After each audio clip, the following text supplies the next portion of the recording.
So I'm going to record my presentation. I don't know if I'll ever use it, but since I'm talking, I think I'll record what I'm talking about. So I'm an associate partner with IBM, and I do consulting. I've done consulting my whole career. Friendly faces in the audience there. So let me tell you a little bit about who I am. I have a son here at FM1 in the campus. He looked at a few of my slides and he told me, "Don't do that one, Dad. Don't talk about that one." So hopefully I'll make something a little more interesting for you. Okay. So I grew up in Salt Lake City, Utah. So I'm a transplant in Texas, right? I lived in Japan for 2 years on a mission for my church. And I went to school at Brigham Young University and I majored in accounting. And then I got my master's in accounting as well. In that program, you can do both a bachelor's degree and a master's degree at the same time. It just takes one extra year.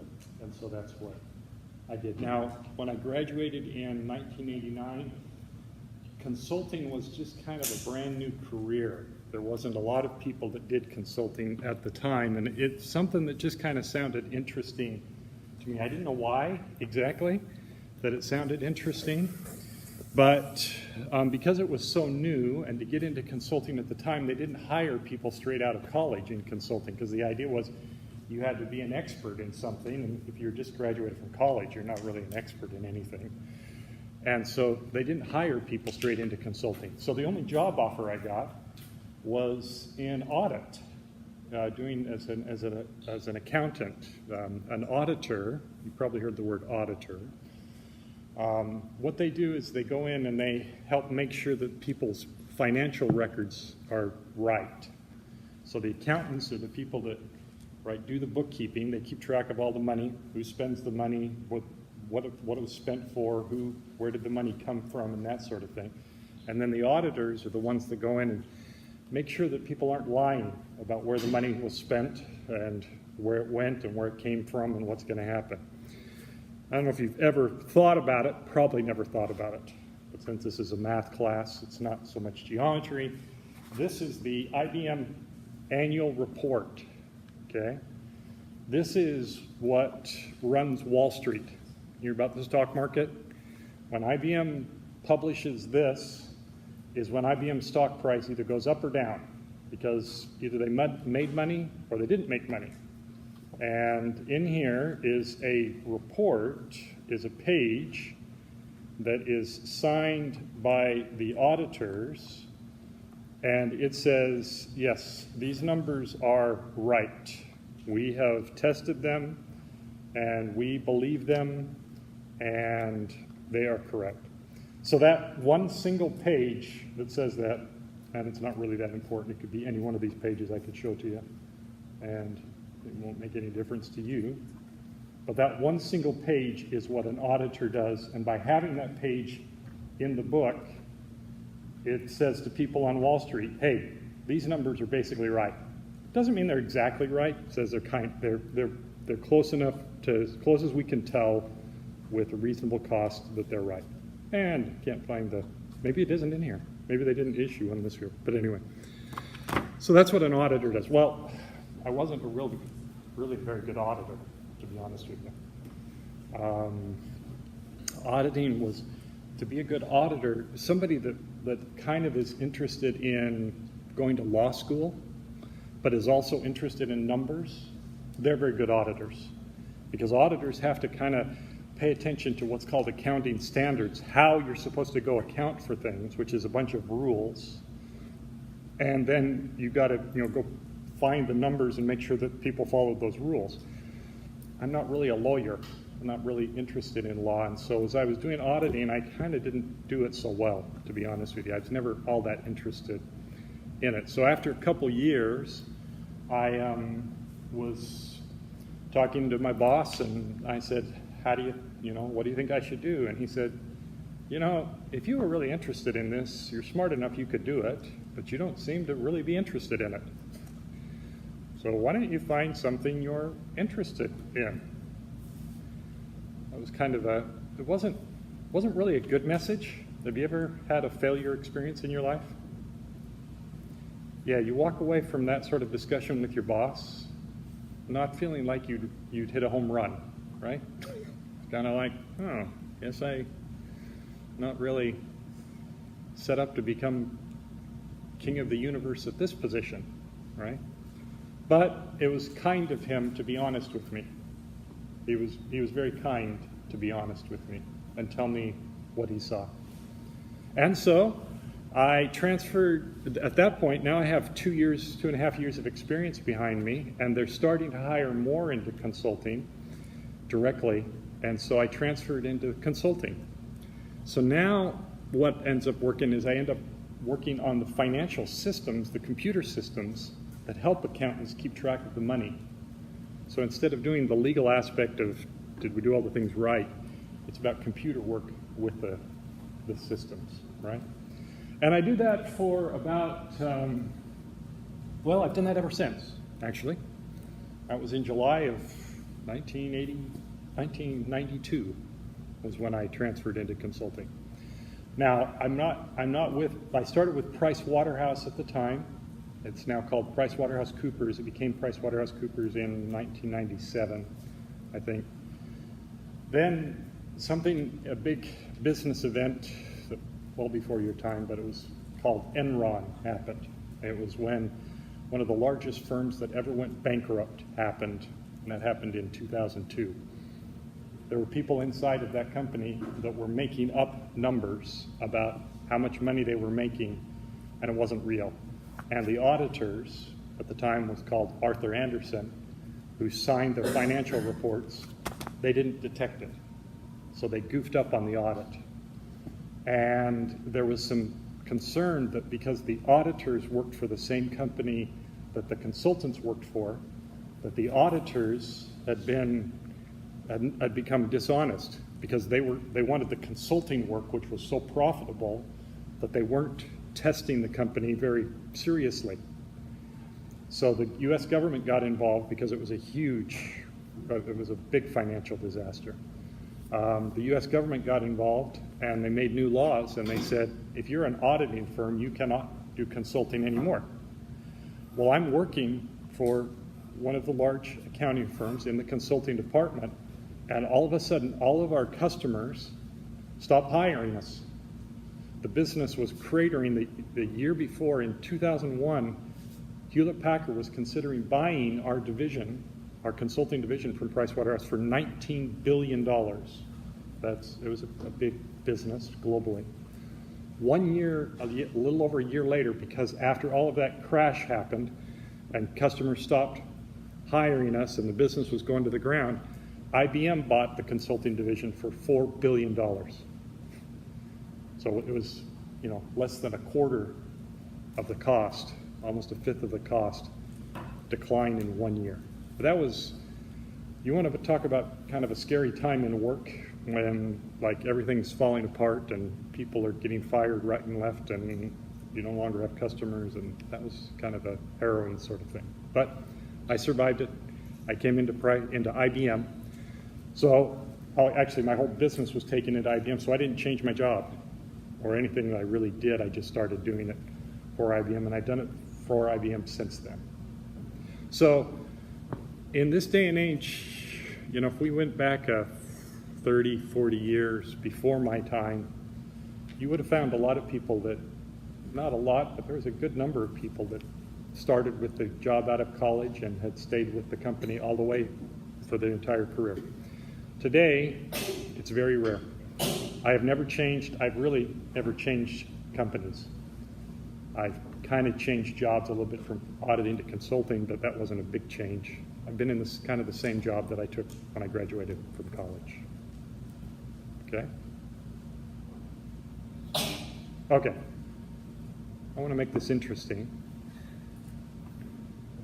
So if you have questions, those will be much more interesting than what I can talk about. Because if I run out of enough things, I've written a textbook on financial systems, and I'll start reading to you from this textbook if that's okay. Andy, I wouldn't really do that to you. Okay, I've lived in Tampa, Florida, Salt Lake City. I worked in Salt Lake City first. I should have put that on there. Minneapolis, Sacramento, California, New York, Bloomington, Chicago, and Dallas. We moved here about 7 years ago. The number one criteria for where I can live is the number of connecting flights to the airport. Because my office, my commute is to the airport. I get on a plane and I go visit people. That's what my job as a consultant is. Here's the countries that I've worked. I've worked in 29 of 50 states. I've worked in all of those countries. I've now flown over 2 million miles over my career. I've had a couple of periods of less travel, but for the most part, I've gotten on a plane I don't get on a plane every week, but I do get on a plane 90% of the weeks of the year. I'm assuming you applied priority, so what group were you? So, yeah, it used to be that 3 years ago, I was in the priority called Concierge Key, which at that time wasn't even a published priority. It was a secret group. Okay, you want the best story? I'll give you the best story. When I was part of that group, and now, this last year I didn't travel very much, I had to buy a priority status in January in order to maintain priority status because I didn't fly very much last year. And the airlines, if you don't make it every year, they don't care who you are, right? Okay, so the best story though was I had a friend who had to fly with me to San Francisco from here, and we went to the airport, and because I was in this very elite group, I went up to the desk and I said, hey, my friend would like to I'm upgraded to first class, you already upgraded me. He'd like to fly with me, can he get upgraded too? And the person at the desk didn't quite know, was kind of new, looked at the person next to him and they said, yeah, we can upgrade. So they upgrade my friend, right, who doesn't have really a very high status at all. So we fly to LA, and that's where our connecting flight was, to go to the Bay Area. We get off the plane, he's a couple rows in front of me, so he goes to get off first. We couldn't get seats together. And as he goes down the aisle, there's a woman standing there with her iPad. It says, Mr. Twitchell. He says, oh, I'm with Mr. Twitchell. Oh, great, here, stand here. As I come off, she said, hey, Mr. Twitchell, your flight was a bit delayed coming here to LA, and your connection's kind of close, so we've got a way of getting you to the next gate very quickly. Come with me. She walks over 3 doors, so we're at the end of the terminal, right? Planes all around the terminal.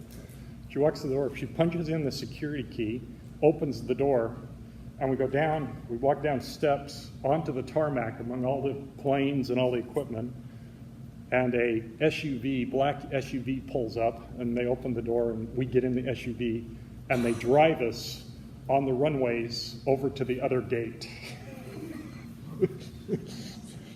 And when we show up at the other gate, the lady walks us into the gate and says to the person, Mr. Twitchell's here, he's concierge key, can you get him on the flight? And they were like, oh, okay. And I said, can my friend get upgraded? And they looked at each other, yes, we can. So my friend was just like, man, I want to fly with you all the time, right? Okay, that's kind of the high-level experience. Now, let me give you the worst travel experience I ever had.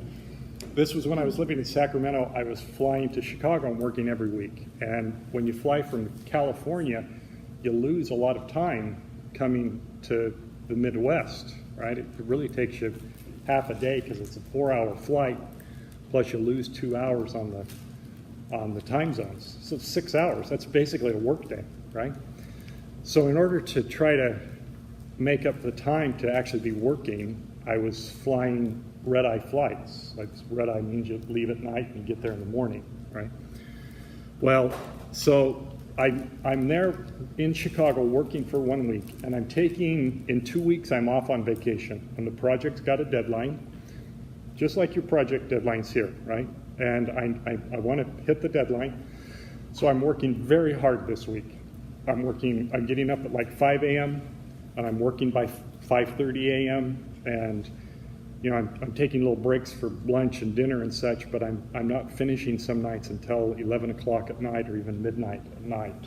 I'm working that hard. So I do that all through the week. And on Thursday night, again, like I'm up till 1 a.m. And then I get up on Friday morning, I go into the office and work until noon, and then I've got to go get on my flight from Chicago back to California. So I drive up to the airport, and there's toll booths in Chicago to get to the airport.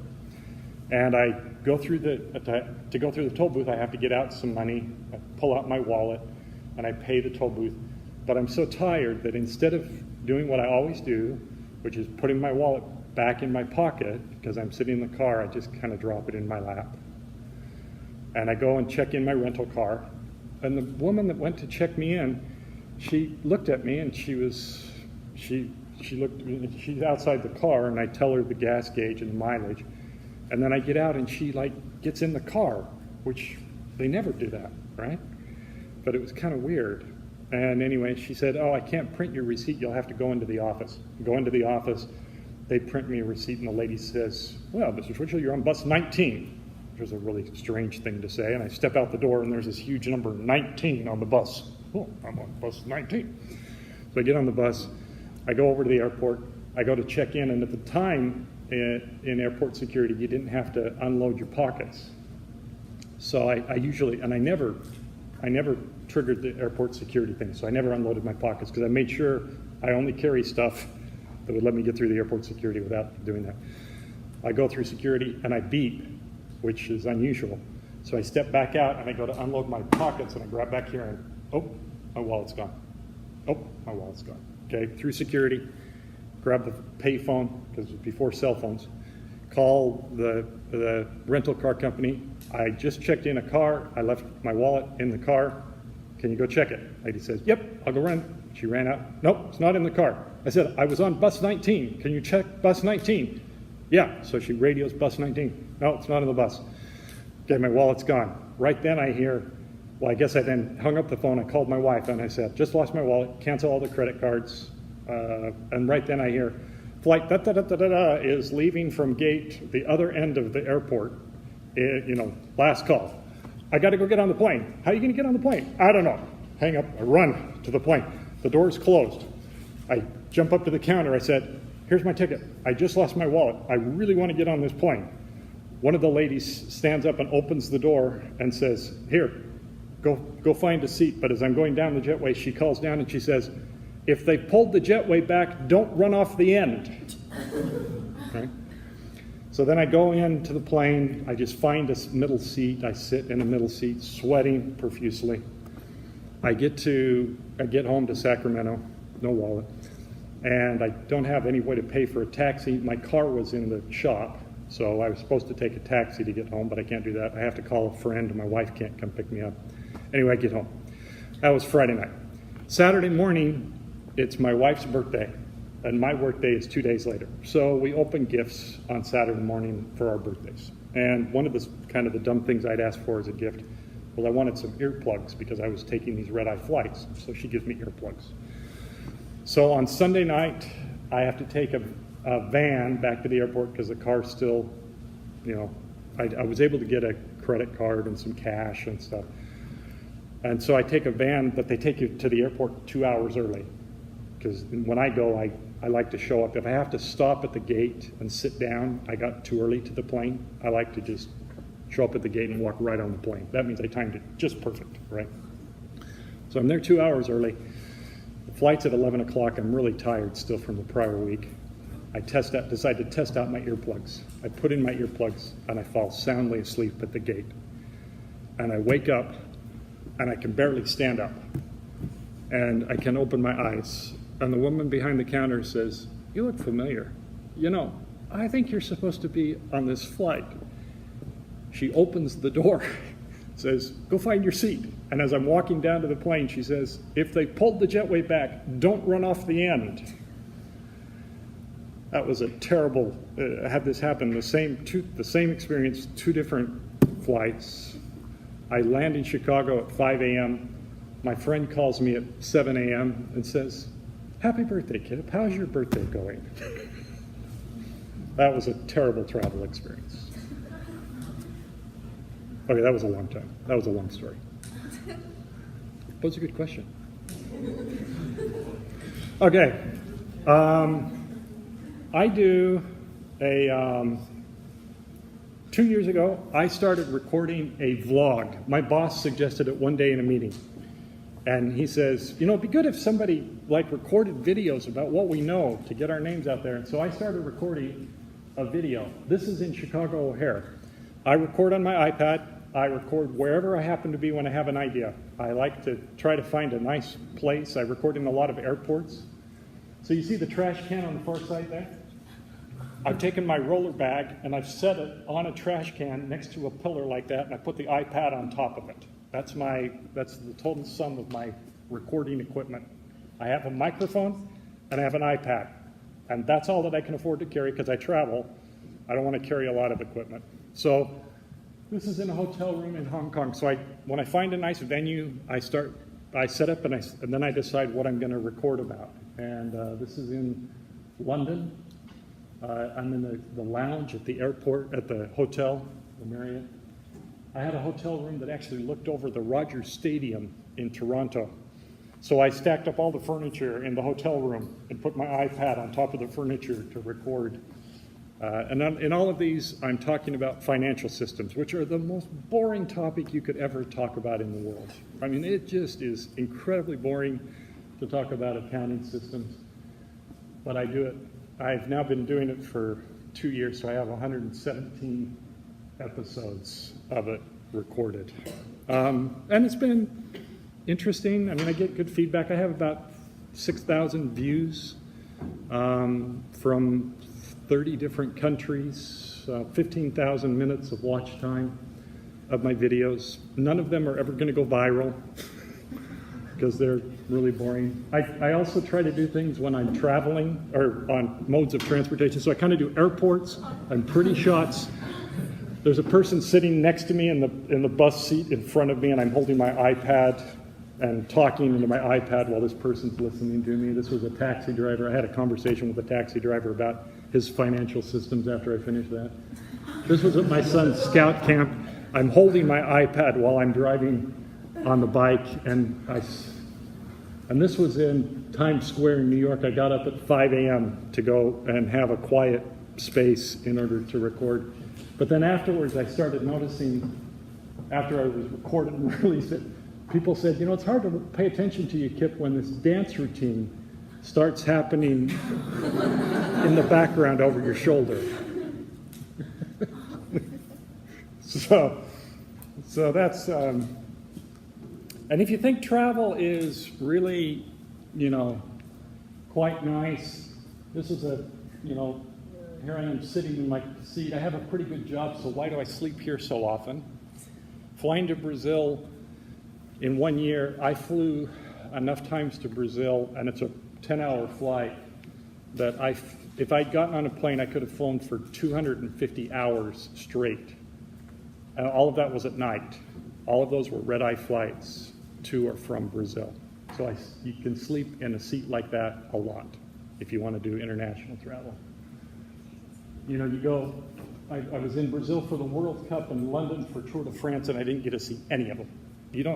If you do travel for business, you get to find out that every place in the world has hotel rooms, and all the offices have conference rooms, and there's telephones, and there's taxis, and there's airports. You don't get to see, because if you don't have time nobody for work is going to pay you to spend the 2 hours to go to a tourist site, really.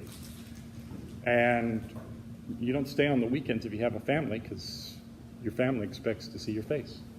So international travel isn't really all that exciting. Okay. Okay. So I have one more graphic. Okay, to make this, I'm getting kind of to the end of what I'd prepared to talk about. This we could come back to. So for the last 2 days, since this is a math class, last 2 days, almost this entire week. each day I've probably spent 5 hours building this graphic. It's taken me a total of 15, 18 hours to build this graph. What I've done is I've done original research to try to figure out what these numbers look like. The blue line is the growth in computing capacity in the US since 1964. 1964 is when IBM released called the System 360. It was a groundbreaking computer system that made computing possible for businesses. Before that, only universities and governments could afford computers. So that was when the first computer became available to businesses to actually buy. And you can see kind of the growth this is from GDP. Now, in the early years, in 1997, the Bureau of Statistics started collecting spending on technology. So those numbers from 1997 are all from the US government on GDP numbers. But everything before that, nobody was tracking what computer spending was. So I had to go do some original research. I talked to the IBM archivist to get IBM annual reports. He went back through all of the reports from 1964 to 1977 to give me IBM revenues. And I kind of used that to judge that line of growth in spending. On the other side is the decline in cost of technology. If you wanted to buy a 1 gigabyte hard drive in 1964, it would have cost you almost $7 million to buy 1 gigabyte of memory. No, pardon me, not even memory. Not even 1 gigabyte of memory. 1 gigabyte hard disk. Okay? 1 gigabyte hard disk cost you almost $7 million in 1964. This is in the course of if any of us are ever remembered in history for what's that period of time when we live, this will be the thing that will be talked about most in our course of my lifetime. Will be this chart, how computing changed the world over the course of my lifetime. I was born in 1964. So this is, when you talk about 1940s, what's the major topic that people talk about? World War II, right? If you talk about the 1860s, what's the major topic people talk about? Civil War, okay? For these decades, it's going to be computers. This is how it has radically changed the world. It's this graphic.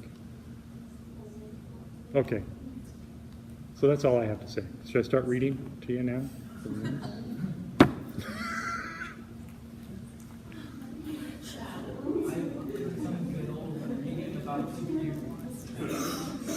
What do you like most about your job? Pardon me? What do you like most about your job? My job changes every day. I have no idea what my job's going to be tomorrow. Nobody assigned me to go do this graph. I woke up and I said, I should build that graph.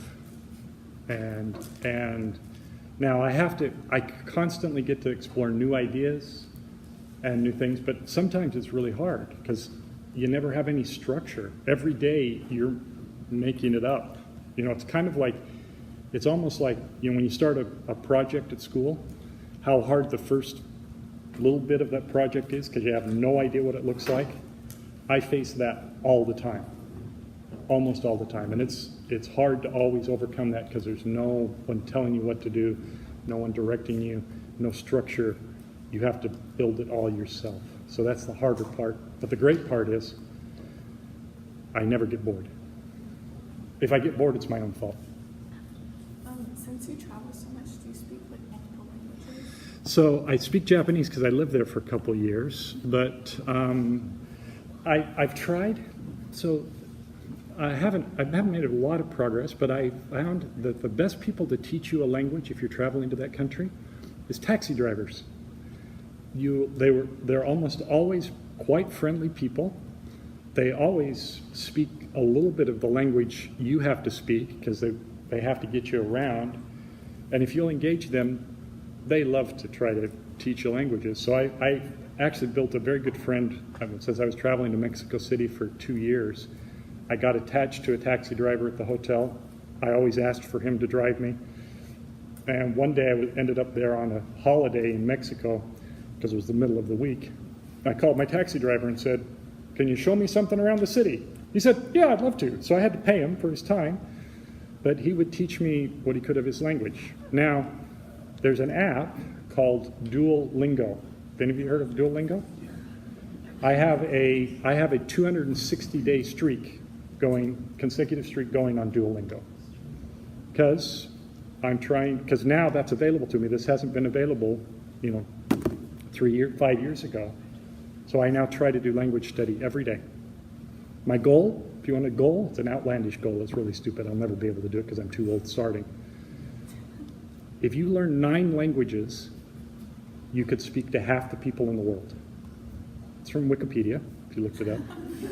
If you learn, can you guess what they are? Mandarin is number 1. What's number? Spanish is 1. English is 1. German. No.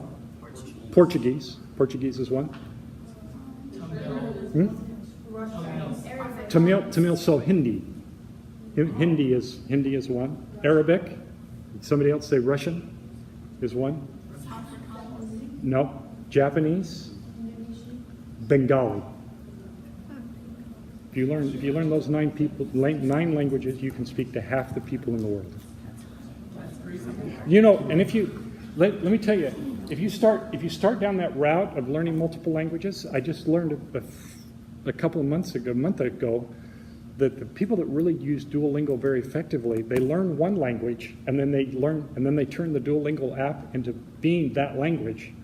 So I know enough Spanish now that while I'm studying Portuguese, I turn Duolingo into Spanish, so it thinks that I'm a Spanish speaker, and I'm learning Portuguese from Spanish. I've started, just in the last week, I've started trying to learn Mandarin, which is very hard, but because I know Japanese, I know some of the characters in Japanese. Now, Duolingo doesn't have a learn Mandarin from Japanese yet, but that's just a matter of time. If you start to do that sort of thing, you can learn these languages because you start to learn them from languages that are more closely related. Nihongo hanasu ga ii desu ka? Hi. Nihongo ga hanasu is language would speak. Ga ii desu ka? Yeah. So that's would speaking Japanese be a good thing?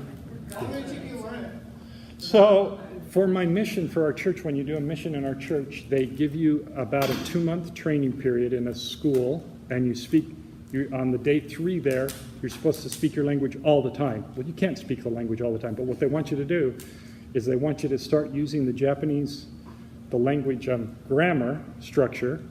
So the position in Japanese, the verb is always last. So they wanted us to start putting the verb last, and we'd use English words for those that we didn't know the Japanese words, but we try to use Japanese structure. So then you're trying to learn all the time, and then when you're out on your mission, you're supposed to speak Japanese all the time because you're talking to people all the time. So I was pretty fluent in about 6 months of being able to being there and speaking it all the time. Do you have any embarrassing Japanese, trying to speak Japanese? Yeah. So in our church we talk about a heavenly vision that happened with a man named Joseph Smith, who was visited by angels. Well, the word in Japanese is ningen for person, an honorific ningen. But for some reason, often the word carrot, rinjin, you kind of get those confused. So I was teaching somebody and I started talking about this honorific heavenly carrot that appeared to this person. And my companion's like, "What are you talking about? I don't know anything about any carrot coming down and talking to people."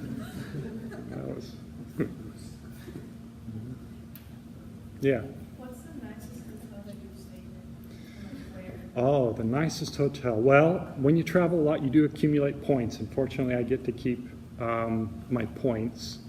So I have been able to take my family to some good hotels. Probably the nicest hotel, nicest vacation I've had would be in Kauai, Hawaii, at the Hyatt. It's a lovely little space. Now the volcano was not going off at the time, so there was no hydrochloric acid in the air, but it was a lovely little space. I have a good suggestion. In the list of countries that I saw on that one slide, I didn't see China. You should come to China. It's a pretty good country for business now. Yes. So I spent quite a bit of time in Hong Kong. And so. No, you should go to like Beijing. Yeah. And see China. See, no, but see, when I go to Beijing for work, nobody pays me to go see the Great Wall of China. That's because for work I have to go do the work, and I have to be invited wherever I go.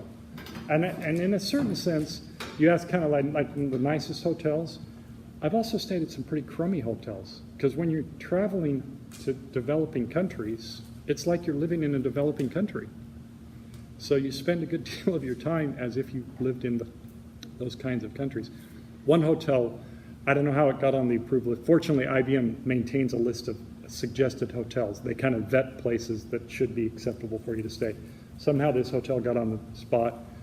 I show up in Zurich, Switzerland, late at night, checking in. The person in front of me is checking in. It's kind of a strange, it's not like a lobby, it's more like an office of this building that I'm checking into. There's a desk there.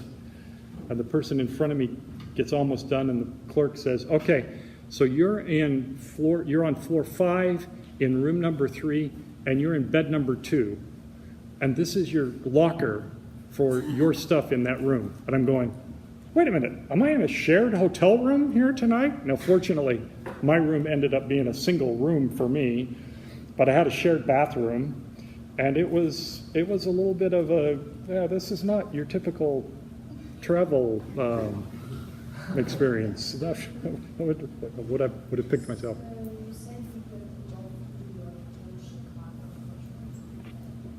Pardon me, Chicago. Yeah, which one's better? Chicago. So, New York and Chicago. Well, you know what? Chicago is a lovely city. And in terms of a city, it really is a very nice city. New York is a very nice city too, but very different. What I find in New York is because New York is more expensive, people live farther away from New York, and the kinds of things that get done in New York, when I want to work with programmers, there's no programmers in New York because nobody will pay for somebody to program in New York. So you end up kind of with cities that specialize in different sorts of things. Chicago is a kind of a step down in terms of cost from New York, but then when you go to like a Chicago, people will take more time to get deeper into a topic. If you go to New York for a meeting, you better be able to express what you need to think in about. If you've got a 30-minute meeting, you better be set up yourself to talk for 10 minutes. And then they're going to ask you questions for 10 minutes, and then you've got 10 minutes, you got 5 minutes to start, 5 minutes to finish. So you never have a very expansive conversation in New York. It all has to be really fast. It has to be kind of to the point, right? If you want to go explore ideas, like Chicago, the people you can talk to in Chicago, they'll give you an hour, and they'll explore more and discuss, and you come out with new ideas in Chicago. I don't know if that's helpful. Yeah. So what about pizza? Pardon me? Pizza? Yeah, so Giordano's is pretty darn good pizza. Gino's East is pretty good pizza. It's all locale. It's all, really locale. Yeah.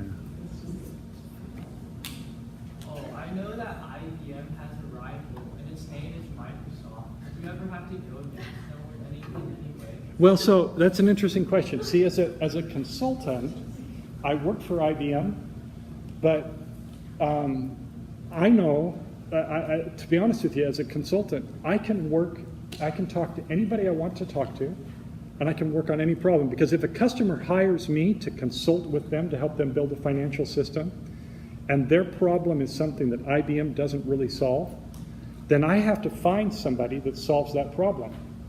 So I end up working with a lot of different technology companies that are outside of IBM. I work with partners that are other consultants in other firms because the problem space I work in is so small, it's so narrow. Kind of to give you a little bit better sense of that, right? If you were to want to keep track of your finances, there's lots of apps that you could download to keep track of your money, right? Well, when you get to like a small business, a lot of small businesses use Quicken, QuickBooks, Intuit products, and there's a whole bunch of businesses that use that. But if you get large enough, QuickBooks doesn't quite do everything you need it to do, and it won't do it fast enough. So then the next tier of products is called SAP or Oracle. And you have to buy those products and install those systems, and they're more expensive, but they have a lot more functionality than QuickBooks does. Well, my problem space is when those two systems don't work. So at one point I was working in the US, and I kind of had another failure experience in about 2011, that I was assigned to go generate new business in the US, and I wasn't able to find enough business. So I wasn't meeting what my boss wanted me to do. Well, the problem was that the US didn't have enough potential customers for me.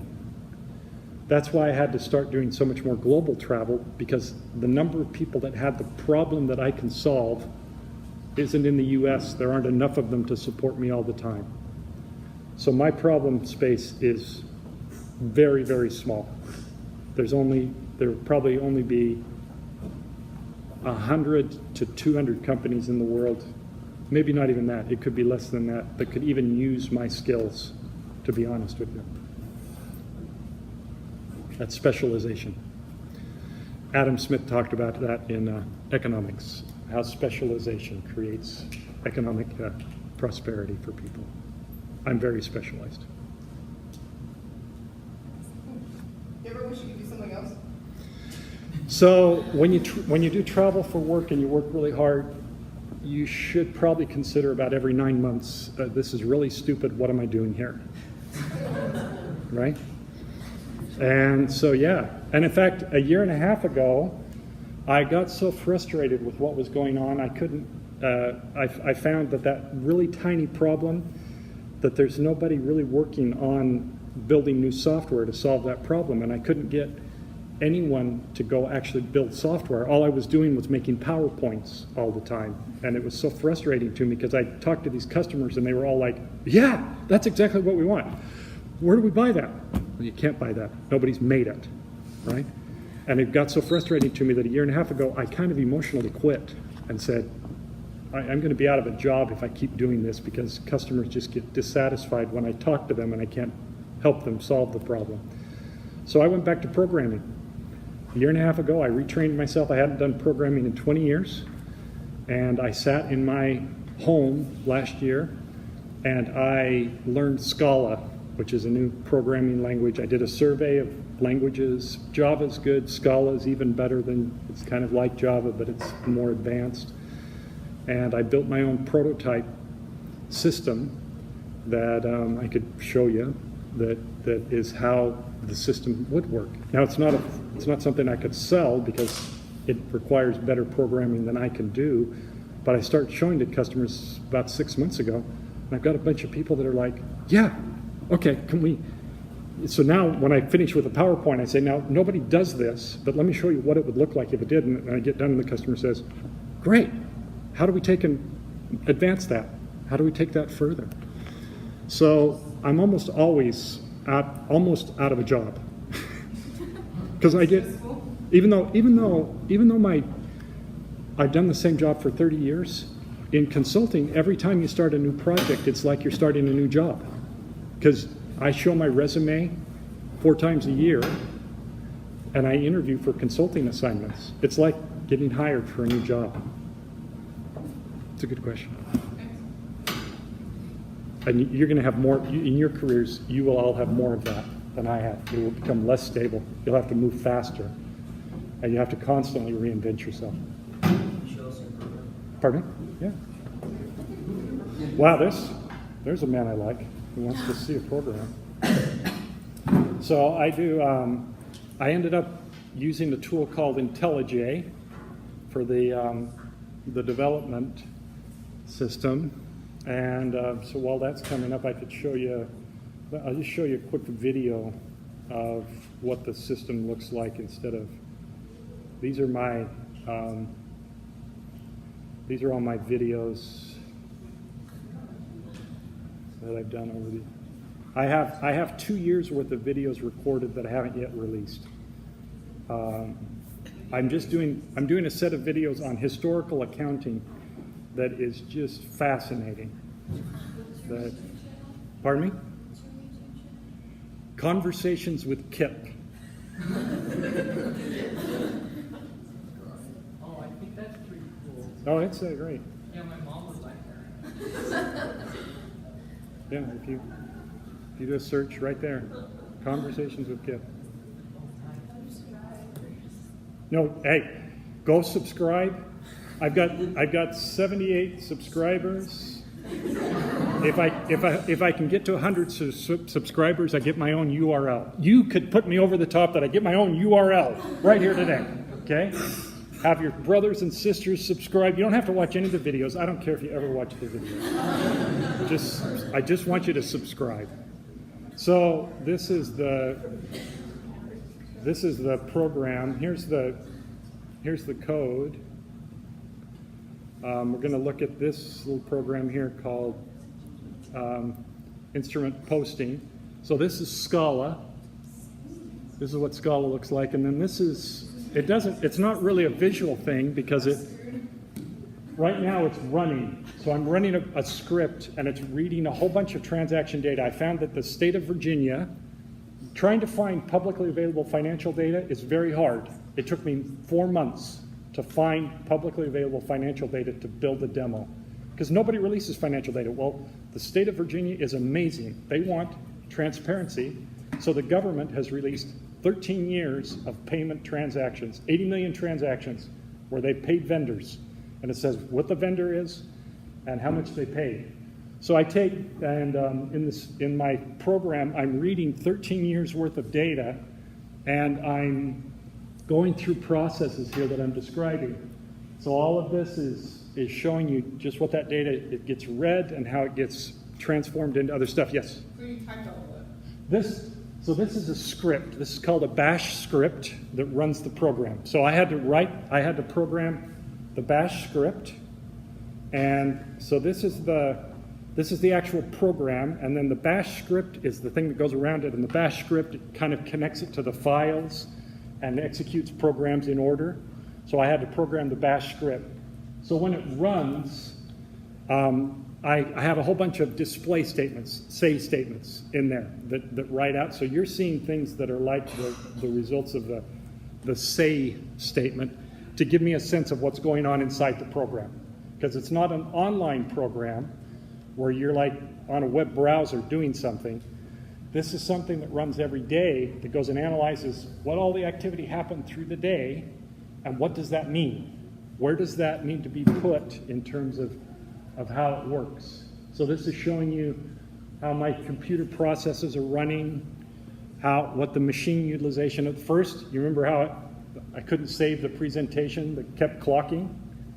See, that problem about the computer not running fast enough, when you get to the biggest corporations, we don't have enough compute capacity. Even with that line having dropped so far down, there's still problems in the world for businesses that take too much compute capacity for them to solve in the time they have to solve them. And so you have to think about how can you make the machine do this faster, more efficiently. That's the problem space at that scale of the problem. Oh, excellent question. That is, you've just made my day. That someone would ask to see my program. Where are we at?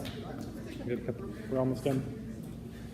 What's the map terminal, or do you like using like Kali?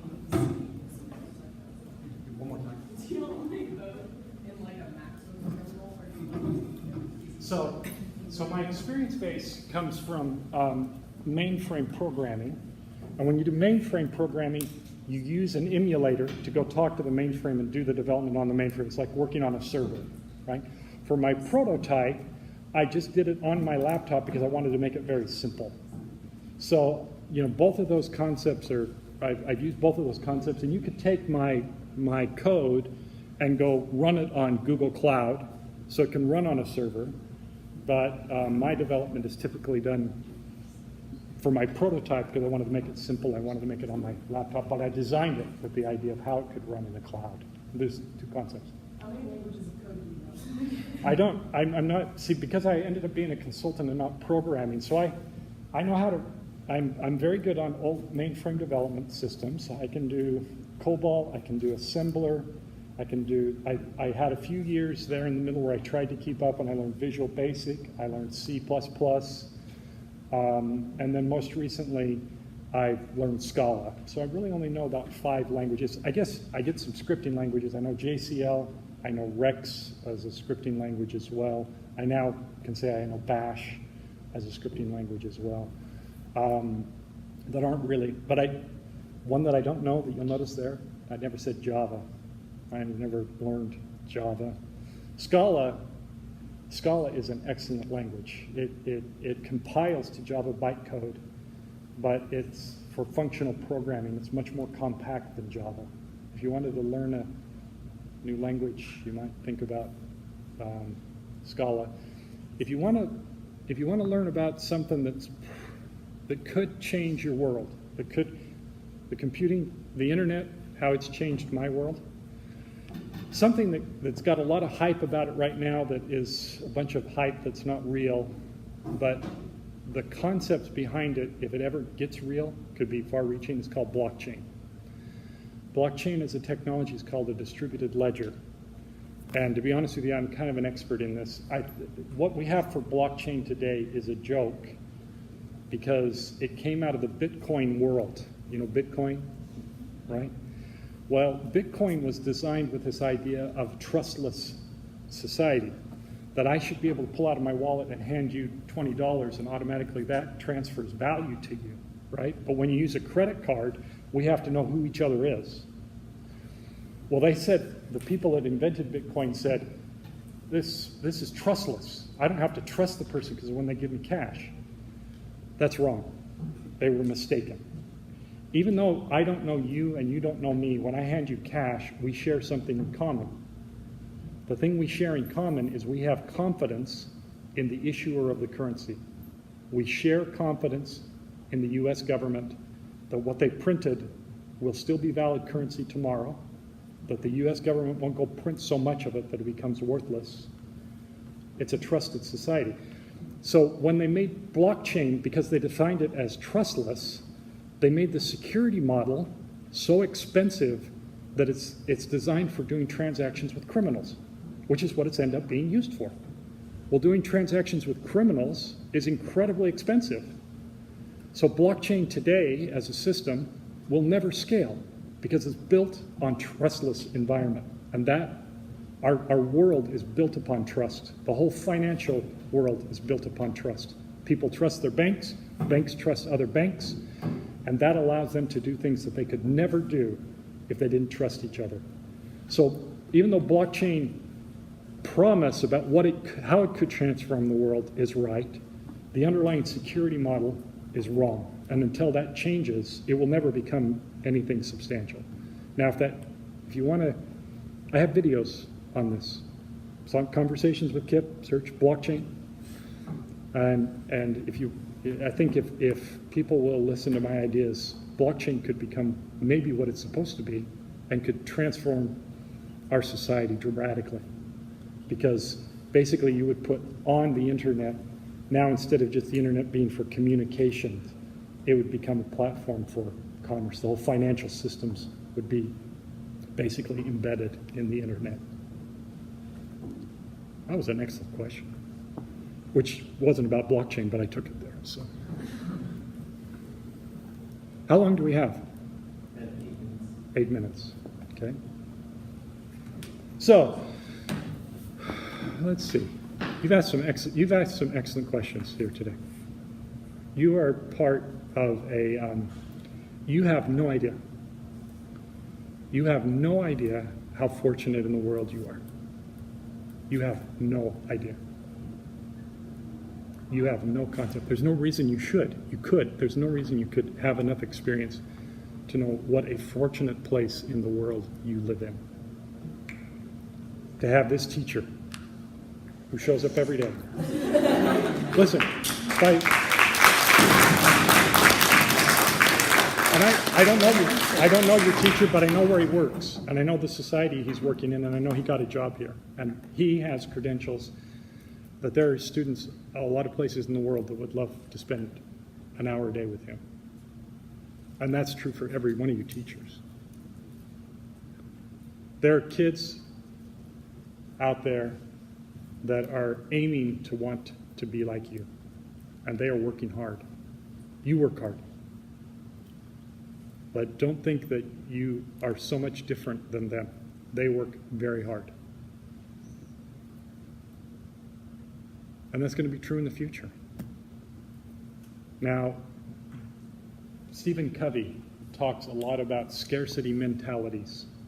You know what scarcity mentality means?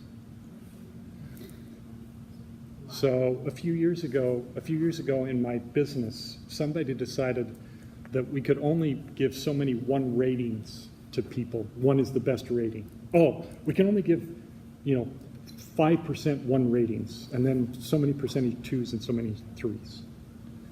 And I was like, why? Why can we only give 5 1 ratings? We're in charge of printing 1 ratings. It's not like the US government gives us an allocation. We're in charge of it.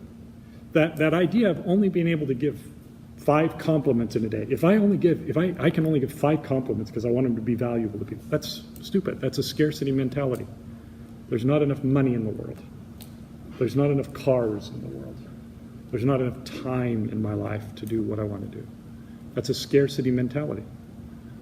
And it's pervasive in our world. There's a lot of people that believe that in a lot of different ways.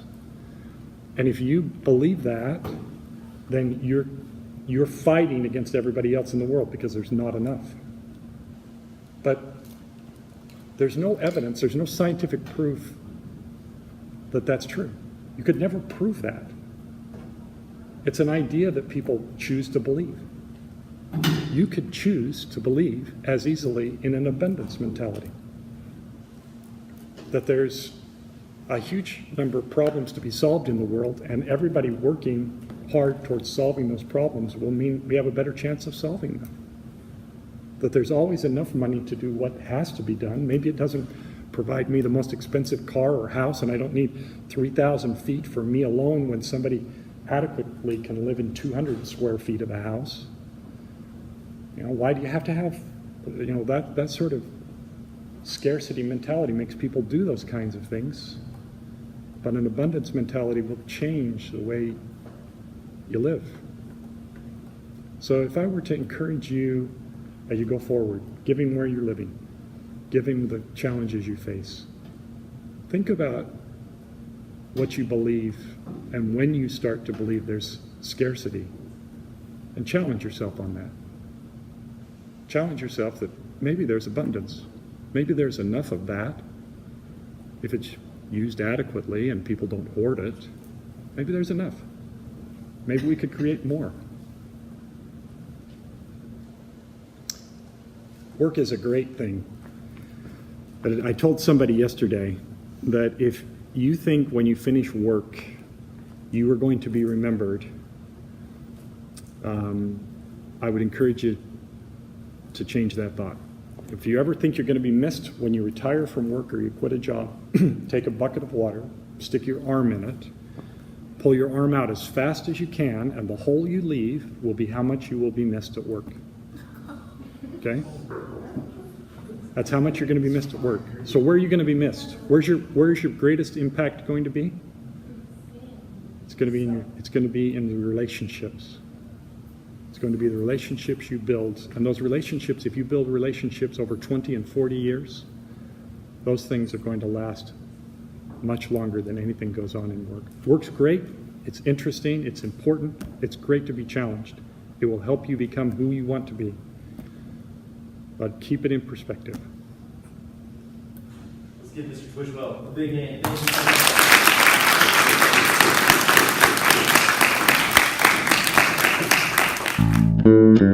much.